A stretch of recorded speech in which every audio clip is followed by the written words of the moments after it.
everyone. So ngayon, maglilinis tayo kasi today is Sunday. Today is Easter Sunday po tayo ngayon. So marami, ang expect na po natin na marami talagang taong pumunta dito ngayon.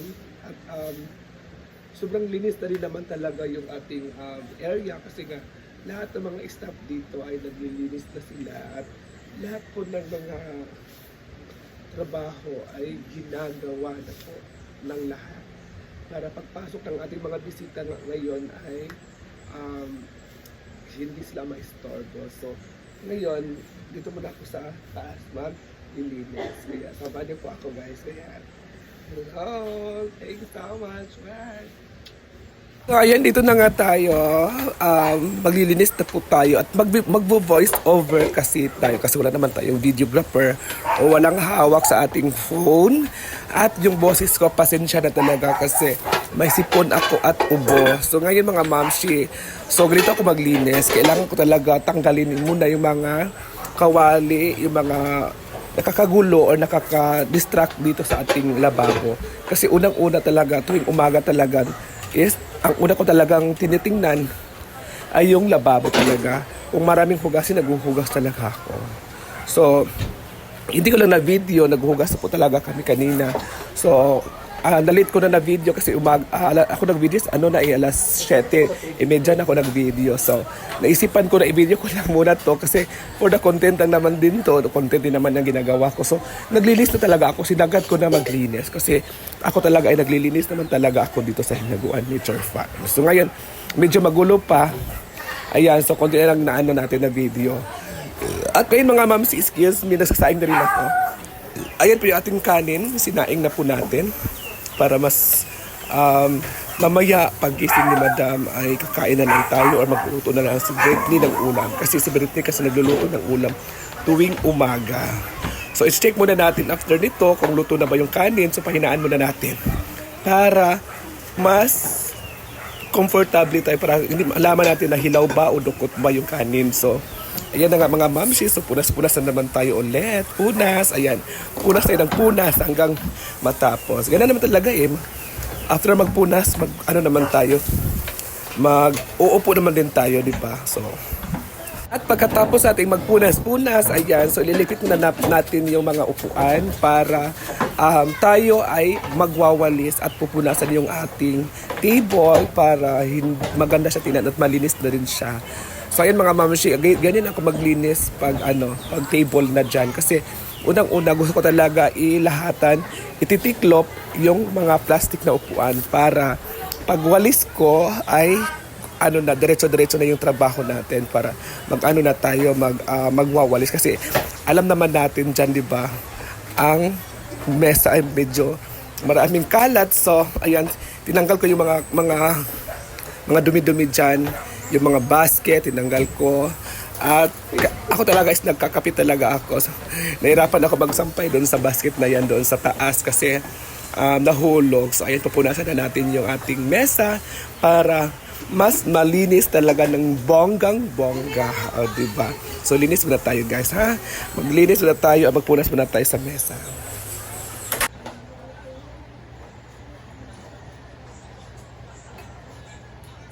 Ito na nga, tuloy-tuloy na ating tagtatrabaho. So magwawalis na naman tayo. Alam nyo kasi, dyan sa gilid, sa harap pala ng CR, ng pintuan, ay may tai po yan ng aso. So para matapos na, hindi ko napupulutin at diretso-diretso na kasi dry naman yung tai ng aso.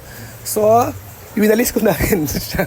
Yan ang tawag na, tawag doon, tapulan mo tawag doon na kahit damputin mo na lang, hindi ko talaga dinampot kasi makipasok ako. So ayan, pasensya na talaga. So niwalis ko na talaga ang lahat. Kahit madumi ng aso, winalis ko na. Pero hindi naman siya nagkalat dyan sa sahig. Kahit winalis ko na din siya. Oh, diba? Kasi yung iba kasi sobrang busy talaga eh. So ganun lang ginagawa ko. Winalis ko na talaga lahat-lahat. Sinagad ko na ang pagwawalis. So walis muna tayo guys. Alam niyo kasi, sobrang hirap talaga gumawa ng video, lalong-lalo na wala kang videographer kasi Lalong-lalo na stand lang ginagamit ko. So mahirap talaga kasi ulit-ulit naman tayo kung saan natin ilalagay yung camera at saan natin ilalagay yung saan natin ipapwesto yung kanyang stand para ma-video natin yung mga ginagawa natin. Yan po yung aking daily routine talaga dito sa Hinaguan. Kaya focus tayo sa goal para focus din yung blessing sa atin. And happy Easter Sunday sa inyong lahat, guys. So ayan guys, ilipat na naman tayo para mas maganda yung ating kuha ng ating video. At yan po ay patapos na po yan. Sinaganda natin maglinis talaga para pag-gising ni Madam, hindi tayo mapagalitan. O, diba? So walis na lang, walis kasi sobrang dumi talaga ng ating taas. At yung mga bisita natin, para pag may bisita tayo dito na titingin sa ating bahay, hindi sila makapagsabi na madumi yung bahay sa Hinaguan.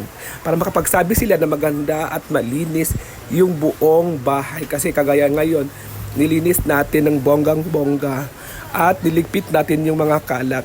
Kasi, dyan kasi sa area sa Hinaguan Nature Farm ay tapos na po talaga maglinis ang mga staff natin. So habang naglilinis pa tayo, mamaya iikot po tayo para makita natin yung ganda at linis ng ating Hinaguan Nature Farm. Kasi marami tayong bisita. Expected na po yan.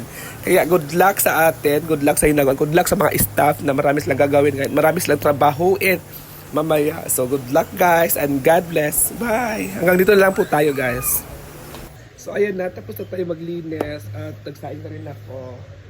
At syempre, iikot tayo kasi para makita niyo yung mga taong pumapasok at pumapasok nagsisi out na kasi marami nag-overnight kagabi. So, fully booked tayo kagabi at ngayon, marami ding uuwian na. So, good luck and happy Easter Sunday. Bye! So, dito na tayo mga mamsi. Ikot na naman tayo ulit kasi malinis na po talaga. Ready na po at maraming nagsialisan na at marami din namang pumapasok ngayon kasi, diba, expect talaga natin na punong-puno ngayon ang ating Hinaguan Nature Farm. So ngayon nag-iikot tayo. Ayan, so iikot tayo o konti. Sila ay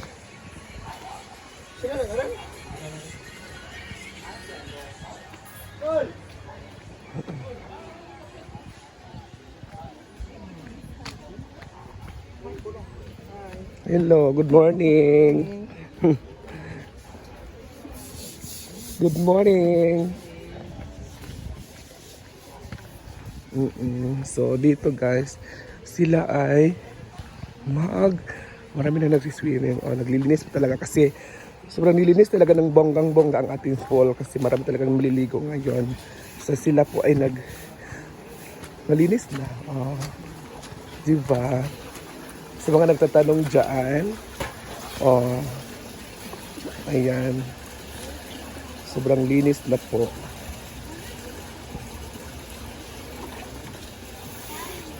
Ayan guys. Diba? So ngayon mamaya puno talaga to mamaya mga mamshi. So kailangan ito kayo linisin ng bonggang-bongga. So siya po ay si Pudoy. Si Pudoy po nag-ano dito, nag-aalaga sa ating pool. Ayan. Doon sa kabila ay ano pa, may mga tapa doon nakatambay kasi na ma-enjoy yung Easter Sunday ngayon. So good luck na lang sa ating lahat. Good luck sa Hinaguan Nature Farm kasi marami tayong trabaho for today, di ba? So ayan lang guys, bye! Ayun guys, may mga bisita tayo ulit. At more on bisita pa tayo. So iikot na tayo ulit guys. Ayan pa si Ma'am Suji. Ayan si Yaya Hana.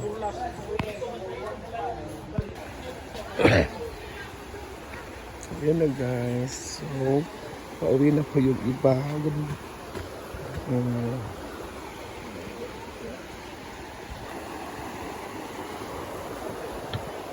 Ayan. So, malinis yung ating tubig for today. Ayan.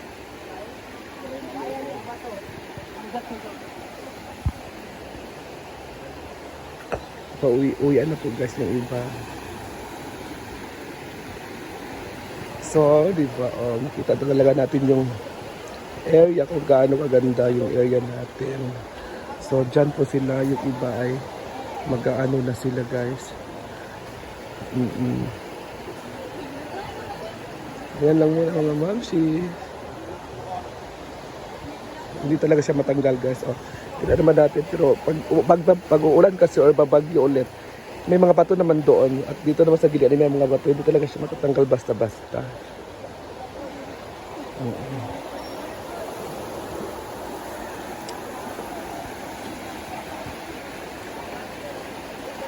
Di ba ang ganda na? Hindi ka na lang hinubuan.